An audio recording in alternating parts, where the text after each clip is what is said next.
નમસ્કાર, આધ્યાત્મિક મહાશક્તિમાં હું મોનાલી સોની આપ સૌનું સ્વાગત કરું છું। આજનો જે આપણો વિષય છે તે છે રુદ્રાક્ષ વિશે। રુદ્રાક્ષ એટલે કે રુદ્ર એટલે સાક્ષાત શિવ શંભુ અને અક્ષ એટલે અશ્રુ। પાર્વતી માતાના સ્નેહ અને અપાર પ્રેમ દ્વારા જે શિવજીના આંખોમાંથી આંસુ ટપકે છે અને તેને રુદ્રાક્ષનું રૂપ ધારણ કરવામાં આવે છે। શાસ્ત્રોમાં એવું કહેવામાં આવે છે કે ભગવાન શિવ શંભુની જે ત્રીજી આંખ છે તેને પણ રુદ્રાક્ષ કહેવામાં આવે છે। રુદ્રાક્ષ જેને ખૂબ જ પવિત્ર માનવામાં આવે છે અને તેને શિવજીનું જ સ્વરૂપ કહેવામાં આવે છે। રુદ્રાક્ષ એક ફળ સ્વરૂપમાં આપણને પ્રાપ્ત થાય છે। આપણા ભારતમાં પણ કેટલાક પહાડી પ્રદેશો પર આપણને રુદ્રાક્ષની પ્રાપ્તિ થાય છે। રુદ્રાક્ષ જે એક ભૂરા કલરનું ફળ હોય છે અને તે રુદ્રાક્ષમાં પરિવર્તિત થાય છે। રુદ્રાક્ષ જે છે તેને આપણે દેવી દેવતાઓને પ્રસન્ન કરવા માટે ઉપયોગ કરતા હોય છે અને સાથે સાથે રુદ્રાક્ષમાં ઔષધીય ગુણ પણ પ્રાપ્ત થાય છે। રુદ્રાક્ષ એક મુખીથી લઈને 21 મુખીના જોવા મળતા હોય છે અને દરેક રુદ્રાક્ષનું અલગ જ મહત્વ છે। દરેક રુદ્રાક્ષ દરેક દેવી દેવતાઓ સાથે સંકળાવવામાં આવેલો છે અને ચોક્કસ રીતે જો તમે રુદ્રાક્ષનો ઉપયોગ તમારા નિયમિત જીવનમાં કરો છો તો તમને તમારા શારીરિક સ્વાસ્થ્યમાં પણ સુધારો થતો જોવા મળે છે। સાથે સાથે તમારા જીવનની તકલીફોને દૂર કરવા માટે પણ રુદ્રાક્ષ ખૂબ જ ફળદાયી નીવડે છે। જ્યારે આપણે વાત કરીએ છીએ રુદ્રાક્ષ પહેરવાથી વ્યક્તિનો જે શ્વસન ક્રિયા છે તે ખૂબ જ સારી રીતે કાર્યરત થાય છે। તેના માનસિક જે વિચારો છે તેમાં પણ તેને શુદ્ધતા થતી જોવા મળે છે।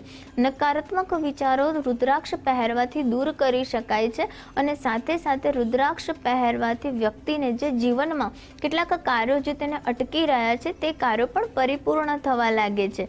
દરેક રુદ્રાક્ષને તેના આકાર સાથે તેના મુખને બિરાજવામાં આવ્યું છે એટલે કે દરેક એક મુખીથી લઈને 21 મુખીના જે રુદ્રાક્ષ છે તેમનું અલગ અલગ રૂપે તેનું એક રૂપ હોય છે અને તે ચોક્કસ રૂપના આધારે તેને ઓળખવામાં આવે છે।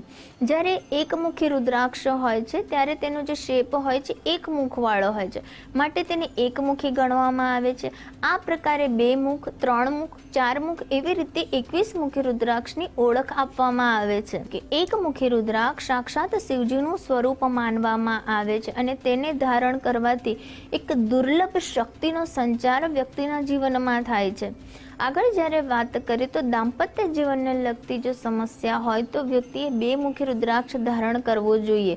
2 મુખી રુદ્રાક્ષ ધારણ કરવાથી તેને પ્રેમમાં વધારો થતો જોવા મળે છે કારણ કે આ જે 2 મુખી રુદ્રાક્ષ છે તેને શિવ અને શક્તિનું રૂપ આપવામાં આવ્યું છે માટે દાંપત્ય જીવન અથવા તો પ્રેમ સંબંધિત જો કોઈ પણ અડચણો વ્યક્તિને જીવનમાં આવતી હોય તો 2 મુખી રુદ્રાક્ષને ધારણ કરવાથી શિવ અને શક્તિના આશીર્વાદ વ્યક્તિને પ્રાપ્ત થાય છે। જ્યારે આપણે 3 મુખી રુદ્રાક્ષની વાત કરીએ છીએ તો તે અગ્નિ તત્વ સાથે સંકળાયેલો રુદ્રાક્ષ છે જે વ્યક્તિના તેજને વધારે છે, વ્યક્તિની અગ્નિને વધારે છે। એટલે કે 3 મુખી રુદ્રાક્ષ જ્યારે વ્યક્તિ ધારણ કરે છે ત્યારે તેમાં એક અલગ પ્રકારનું તેજ જોવા મળે છે। તેના જ્ઞાનમાં વધારો થાય છે અને વ્યક્તિ નિપુણતાથી પોતાના દરેક કાર્યો કરવામાં સક્ષમ બને છે માટે 3 મુખી રુદ્રાક્ષ તે વ્યક્તિએ પહેરવો જોઈએ જે પોતાના કાર્યમાં કુશળતા પ્રાપ્ત કરવા માંગે છે। આગળ જ્યારે આપણે વાત કરીએ તો જે 4 મુખી રુદ્રાક્ષ છે તેમને સાક્ષાત બ્રહ્માજીનું સ્વરૂપ માનવામાં આવે છે જેમણે સૃષ્ટિની રચના કરી છે, જે સર્જનાત્મક રીતે કામ કરે છે। તે રીતે તમે 4 મુખી રુદ્રાક્ષ જો ધારણ કરો છો તો તમે તમારા કાર્યક્ષેત્રમાં અથવા તો તમે જે પણ સ્કિલમાં આગળ વધવા માંગો છો તેમાં કલાત્મક રીતે સર્જનાત્મક રીતે તમે ખૂબ જ સારી રીતે તેમાં આગળ વધી શકો છો। આગળ જ્યારે વાત કરીએ તો પંચમુખી રુદ્રાક્ષ, આ રુદ્રાક્ષ દરેક વ્યક્તિ ધારણ કરી શકે છે।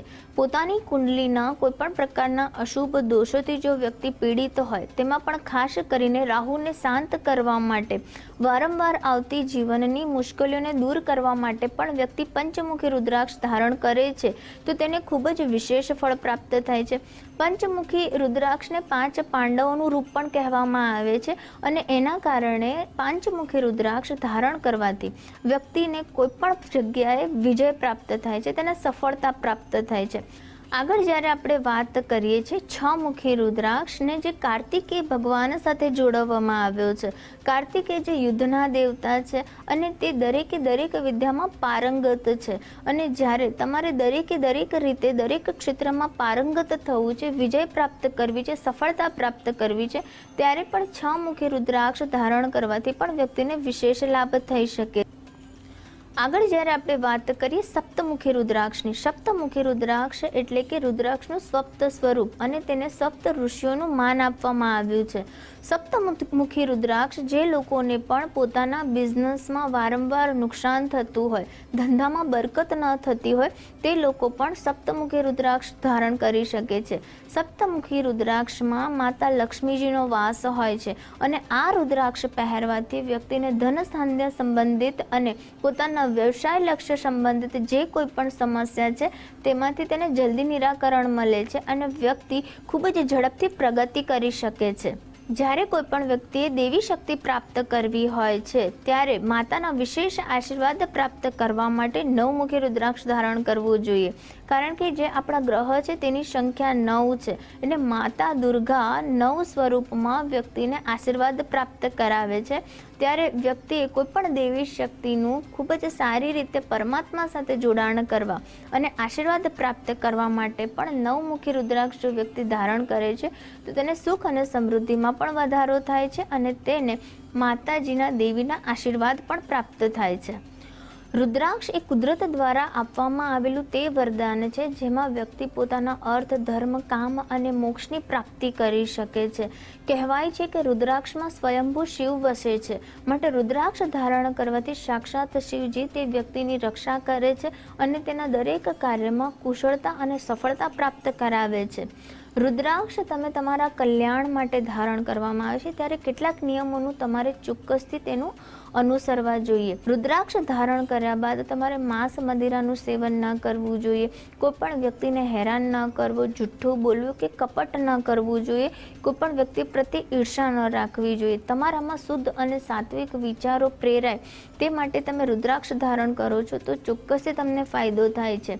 આગળ જ્યારે વાત કરીએ છીએ તો તમારે રુદ્રાક્ષની પવિત્રતાનું ખૂબ જ ધ્યાન રાખવું જોઈએ કારણ કે સ્વયંભૂ શિવ તેમાં વસે છે. માટે તમારે કોઈ પણ એવી ખરાબ જગ્યા ઉપર રુદ્રાક્ષને નીકાળીને મૂકી ન દેવો જોઈએ. રુદ્રાક્ષને તમારે ગંગા જળથી ડૂબોળી અને ત્યારબાદ સ્વયંભૂ શિવનો ઓમ નમઃ શિવાય મંત્રનો 108 વાર જાપ કર્યા બાદ ધારણ કરો છો. સાક્ષાત શિવજીની કૃપા તમને મળે છે.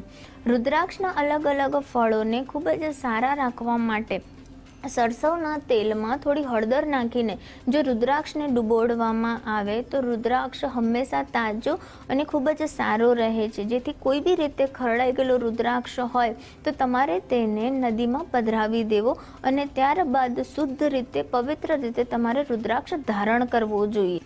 રુદ્રાક્ષની જ્યારે વાત કરવામાં આવે છે ત્યારે 2 મુખી રુદ્રાક્ષ જે શિવ શક્તિનું રૂપ છે અને જે પંચમુખી રુદ્રાક્ષ છે તે દરેક વ્યક્તિ ધારણ કરી શકે છે. બાકીના જે અલગ પ્રકારના જે રુદ્રાક્ષો છે તેના ચોક્કસ નીતિ અને નિયમો દ્વારા જ તેને ધારણ કરી શકાય છે. તે વાતનું પણ ચોક્કસ ધ્યાન રાખવું જોઈએ. તમે પણ રુદ્રાક્ષના મહત્વને સમજશો અને તેના ઉપાયને અનુસરીને તમે બી લાભ પ્રાપ્ત કરશો. તે સાથે હું રજા લઉં છું. નમસ્કાર.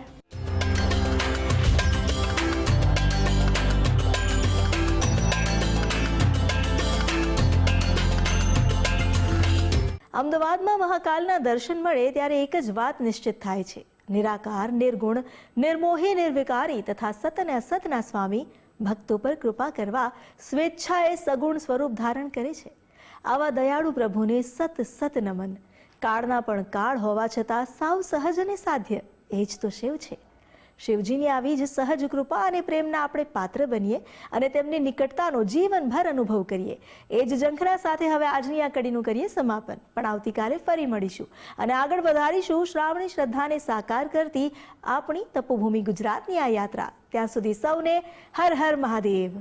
આપના પ્રતિભાવ અને સુઝાવ આપ અમને મોકલી શકો છો આ સરનામે